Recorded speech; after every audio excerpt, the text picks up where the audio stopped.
Hi అందరికీ, నేను స్వరాళి. అఖండ దీపం 60వ భాగంతో మళ్ళీ మీ ముందుకొచ్చాను. స్టోరీ కనుక నచ్చితే లైక్ చేయండి, షేర్ చేయండి, నా ఛానల్ని సబ్స్క్రైబ్ చేసుకోండి. అలాగే కామెంట్ చేయడం అస్సలు మర్చిపోకండి. ఇక లేట్ చేయకుండా మనం మన స్టోరీలోకి వెళ్ళిపోదాం. మైథిలి ఇంటి వెనకాల ఉన్న తోటలో పూలు కోస్తూ ఉంది. సునీత, అన్నపూర్ణ ఇద్దరూ కూడా ఆమెతో కబుర్లు చెప్పుకుంటూ పూలు కోస్తున్నారు. అంతలో సడన్ గా మైథిలి చూపు అక్కడికి దూరంగా ఉన్న ఒక చిన్న కుటీరం మీద పడింది. అది చాలా ఆకర్షణీయంగా కనిపించింది. మైథిలి సంతోషంగా సునీతతో, పిన్ని, అక్కడ కనిపిస్తుందే ఆ కుటీరం, అదెవరిది? ఇంత మోడర్న్ టెక్నాలజీ అభివృద్ధి చెందిన ఈ రోజుల్లో కూడా ఇంకా ఇలాంటి కుటీరాలు ఉన్నాయా అని ఆశ్చర్యంగా అడిగింది మైథిలి. సునీత కంగారుగా మైథిలి వైపు చూసి, మైథిలి, నువ్వు ఆ కుటీరం గురించి అస్సలు ఆలోచించకు.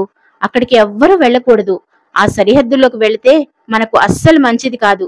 తెలిసి కానీ తెలియక కానీ అటువైపు వెళ్ళొద్దు. నేనెందుకు చెప్తున్నానో విను అని కంగారుగా అన్నది సునీత. పిన్ని, మీరు ఎందుకంత కంగారు పడుతున్నారు? మీరు వెళ్ళొద్దంటే నేను వెళ్ళను. కానీ చూడడానికి చాలా బాగుంది కదా, అందుకే అలా అన్నాను. అంతే, అంతే తప్పితే వేరే ఏమీ లేదు అని అన్నది మైథిలి. పైకి మైథిలి అలా అన్నది కానీ ఆమె మనసు మాత్రం ఒక్కసారి ఆ కుటీరంలోకి వెళ్ళాలి అని పదే పదే లాగుతున్నట్లుగా అనిపించింది. సహజంగా మైథిలి పెద్దల మాటని తీసిపారేదు. పెద్దవాళ్ళు ఎలా చెప్తే అలా నడుచుకునే స్వభావం తనది. కానీ అక్కడ ఎదురుగా కనిపిస్తున్న కుటీరం తనని ఎందుకు ఆకర్షిస్తున్నట్లుగా అనిపిస్తుంది? కొద్దిసేపు కళ్ళు మూసుకొని తనను తాను కంట్రోల్లోకి తెచ్చుకుంది మైథిలి. నేను ఇంత గట్టిగా చెప్పాను అని ఏమీ అనుకోకు మైథిలి. అసలే నువ్వు ఒట్టి మనిషివి కూడా కాదు. అలా ఎక్కడికి పడితే అక్కడికి వెళ్ళకూడదు. నీ మంచి కోసమే చెప్పాను అని అన్నది సునీత. అయ్యో, పర్లేదు పిన్ని, మీరు ఇంత సంజాయిషి ఇవ్వనవసరం లేదు. మీరేం చెప్పినా నా మంచి కోసమే చెప్తారు అన్న సంగతి నాకు తెలుసు అని నవ్వుతూ అన్నది మైథిలి. కానీ అప్పటికే ఆ కుటీరం మైథిలిని విపరీతంగా ఆకర్షించడం మొదలుపెట్టింది. ఎంత తొందరగా వీలైతే అంత తొందరగా ఆ కుటీరం దగ్గరికి వెళ్ళాలి అన్న కోరికను ఆమె ఆపుకోలేకపోయింది. తనకి ఎందుకు ఇలా అనిపిస్తోందో కూడా మైథిలికి అర్థం కాలేదు. కానీ పిన్ని, నేను ఒక విషయం చెప్తాను, మీరేమీ అనుకోరు కదా అని అడిగింది మైథిలి. ఎందుకో తెలియదు కానీ ఆ కుటీరం దగ్గరికి వెళ్ళాలి అని నాకు చాలా బలంగా అనిపిస్తోంది పిన్ని. ఆ ధ్యాస నుంచి నన్ను నేను మరల్చుకోవాలి అంటే అసలు ఆ కుటీరం కథ ఏంటో నాకు చెప్తారా ప్లీజ్ అని అడిగింది మైథిలి. నీకు అలా అనిపిస్తోందా మైథిలి? అయితే మనం అస్సలు ఇక్కడ ఉండకూడదు. వెంటనే మనం లోపలికి వెళ్దాం పదా అని మైథిలిని పట్టుకొని లోపలికి తీసుకొచ్చేసింది సునీత. లోపలికి వచ్చిన తర్వాత మైథిలికి కాస్త నెమ్మదిగా అనిపించింది. ఇప్పుడు చెప్పండి పిన్ని, అసలు ఆ కుటీరం కథ ఏంటి అని అడిగింది మైథిలి. నాకు కూడా సరిగ్గా తెలియదు మైథిలి. కానీ ఆ కుటీరం సరిహద్దుల్లోకి వెళ్ళిన వాళ్ళు ఇంతవరకు ఎవ్వరూ తిరిగి రాలేదు. నిజానికి అది మన ఇంటికి దగ్గరగా కనిపిస్తోంది కానీ అది చాలా దూరంలో ఉంటుందట. చాలా మందిని ఆకర్షిస్తూ ఉంటుంది అని చెప్తారు. కాకపోతే నాకు ఎప్పుడూ అలా అనిపించలేదు. నిజానికి ఆ కుటీరం ఈ ఇంటి ఆడబిడ్డ అయిన గాయత్రీదేవి నిర్మించిందట. అందులో నిలువెత్తు అమ్మవారి విగ్రహం ఉంది అని చెప్తారు. ఆ విగ్రహం మొత్తం బంగారంతోటి రకరకాలైనటువంటి వజ్ర వైఢూర్యాలతోటి నిర్మించినది అని చెప్తారు. దాని మీద ఆశతోటి చాలా మంది ఆ కుటీరంలోకి ప్రవేశించడానికి ప్రయత్నం చేశారు. కానీ ఎవరూ తిరిగి వచ్చిన దాఖలాలు లేవు అని ఆ కుటీరం గురించి తనకు తెలిసిన సమాచారం చెప్పింది సునీత. అంటే అందులో అమ్మవారు ఉందా పిన్ని? మరి పూజలు చేయొచ్చు కదా, అలా ఎందుకు అమ్మని వదిలేశారు అని అమాయకంగా అడిగింది మైథిలి. మైథిలి, ఆ ప్రాంతంలోకి వెళ్ళిన వాళ్ళకి ప్రాణాలు పోతున్నాయి అని చెప్పాను. కానీ నువ్వు చూస్తే అమ్మవారికి పూజలు ఎందుకు చేయట్లేదు అని అడుగుతున్నావు. నీది పిచ్చితనమో అమాయకత్వమో అర్థం కావడం లేదు అంటూ నవ్వింది సునీత. అవును కదా పిన్ని, సంతోష్ గారు కూడా అలాగే అంటున్నారు. ఏంటో నా మీద నాకే కాన్ఫిడెన్స్ పోతోంది అని తను కూడా నవ్వుతూ అన్నది మైథిలి. అయితే సంతోష్ని కూడా ఇలాగే ఇబ్బంది పెడుతున్నావు అన్నమాట. ఒక్కోసారి నీకు అన్నీ తెలుసు అనిపిస్తుంది, ఒక్కోసారి ఏమీ తెలియనలా బిహేవ్ చేస్తావు తింగర్ పిల్ల అంటూ తన ఒళ్ళో ఉన్న పూలని మాల కట్టడం మొదలుపెట్టింది సునీత. మైథిలి ఆలోచనలు మాత్రం ఆ కుటీరం చుట్టూ తానే తిరుగుతూ ఉన్నాయి. సరిగ్గా అప్పుడే ఆ ఇంట్లోకి అడుగు పెట్టింది నీల.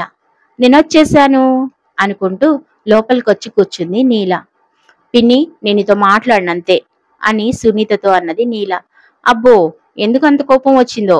నేనంత తప్పేం చేశాను అని అడిగింది సునీత. అక్క వచ్చిన తర్వాత నువ్వు నన్ను పట్టించుకోవడమే మానేశావు అని కంప్లైంట్ చేసింది నీల. నిన్ను ఏం పట్టించుకోలేదు, అనవసరంగా నువ్వే ఏదేదో ఊహించుకుంటున్నావు అని అన్నది సునీత. ఎప్పుడు మనిద్దరం కలిసి పూలు కోసేవాళ్ళం కదా, ఈరోజు అక్కతో కలిసి కోసేసావు.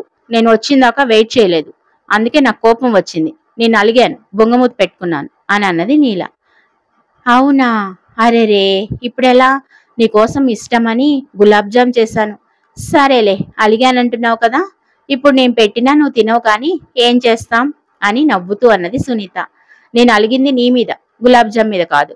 అయినా నువ్వు పెట్టకపోతే నేను పెట్టుకొని తినలేననుకుంటున్నావా అంటూ వంటగదిలోకి వెళ్ళి 2 బౌల్స్లో గులాబ్ జామ్ తీసుకొని వచ్చి కూర్చుంది నీల.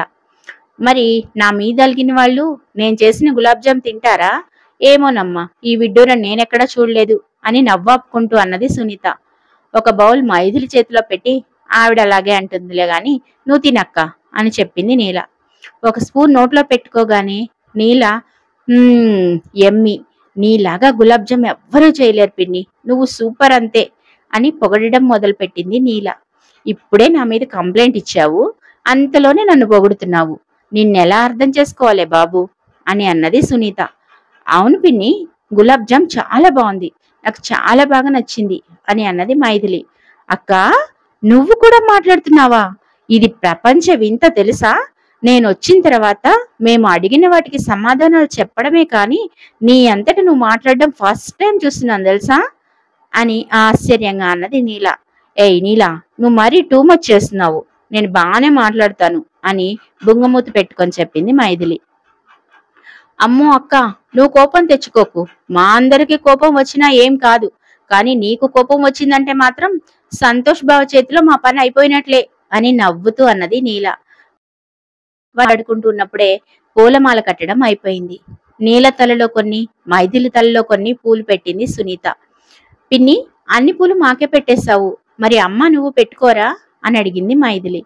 పర్వాలేదులే మైథిలి, రేపు పెట్టుకుంటానులే అని అన్నది సునీత. అదేంటి పిన్ని, ఇంకొన్ని పూలుకొస్తే సరిపోయేది కదా అని అన్నది మైథిలి.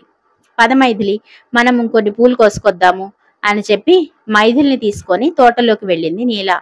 తోటలోకి వెళ్ళగానే మైథిలి చూపు అప్రయత్నంగా దూరంగా కనపడుతున్న కుటీరం వైపుకు వెళ్ళింది. మళ్ళీ అక్కడి నుంచి ఏదో ఆకర్షణ మైథిలిని లాగుతున్నట్లుగా అనిపించింది. అప్రయత్నంగా ఆమె కాళ్ళు అటు నడవడం మొదలుపెట్టాయి. నీల మైథిలిని గమనించకుండా పూలు కోయడంలో పడిపోయింది. మైథిలి ఏదో ట్రాన్స్ లో ఉన్నట్లుగా ఆ కుటీరం వైపుకు నడుచుకుంటూ వెళుతోంది. ఇంకా కొద్ది క్షణాల్లో మైథిలి ఆ కుటీరం సరిహద్దుల్లోకి ప్రవేశిస్తుంది అనగా సడన్ గా ఆమెని ఎవరో పట్టుకొని వెనక్కి లాగేశారు. అప్పుడే ఈ లోకంలోకి వచ్చింది మైథిలి. తను అక్కడ ఎందుకు ఉందో ఆమెకి మొదట అర్థం కాలేదు. తను ఎలా అక్కడ దాకా నడుచుకుంటూ వచ్చిందో కూడా ఆమెకు తెలియదు. ఎవరు తనని వెనక్కి లాగారా అని అనుకుంటూ వెనక్కి తిరిగి చూసింది మైథిలి. అక్కడ తెల్లటి వస్త్రాలు కట్టుకొని, పూలతో చేసిన ఆభరణాలు పెట్టుకొని, చాలా ప్రశాంతమైన వదనంతో ఒక అమ్మాయి నిలబడుంది. ఆమె తన మొహం మీద నాగుపాము గుర్తుగా ఉన్న బొట్టును పెట్టుకొని ఉంది. ఆమె కళ్ళు తేనె రంగులో ఉన్నాయి, కానీ ఆ కళ్ళలో ఒక రకమైనటువంటి ప్రశాంతత ఉంది. ఎక్కడికి నేస్తాం, అటువైపుకు వెళుతున్నావు, అటు ప్రమాదం పొంచి ఉంది అని చెప్పింది ఆ అమ్మాయి. నువ్వు ఎవరు, నువ్వు ఇక్కడేం చేస్తున్నావు అని అయోమయంగా అడిగింది మైథిలి. నా పేరు శ్వేతాంబరి అని చెప్పింది ఆమె.